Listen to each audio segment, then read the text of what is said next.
60s, Jen, but a nice evening. Yeah, it was brief and then it actually turned into a good night. A beautiful evening, though. Even though the humidity's still up, doesn't feel nearly as sticky outside. Really pleasant.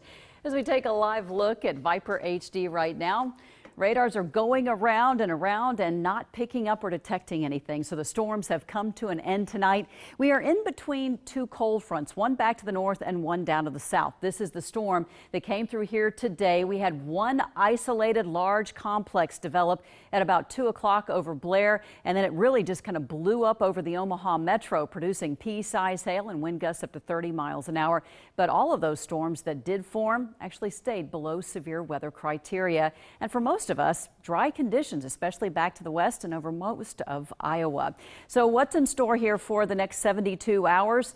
Storm threat low tomorrow.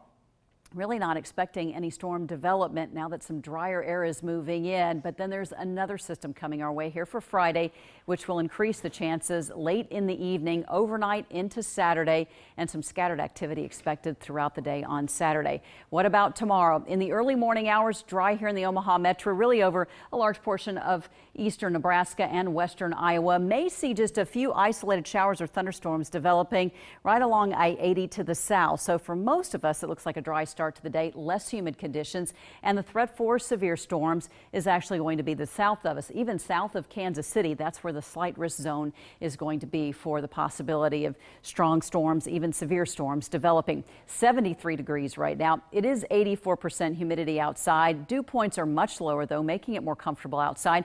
And our winds have shifted after being from the south.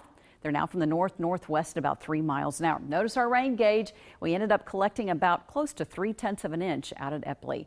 As far as temperatures right now across the area, already dropped down into the upper 60s from Denison to Carroll, 73 in Red Oak, 74 in Lincoln, 66 now being reported in Columbus. As far as the early morning hours, if you're an early morning runner heading out to like Zarinsky Lake or just around your neighborhood, 67 degrees is where we're going to start, and that's when the sun starts coming up across the area.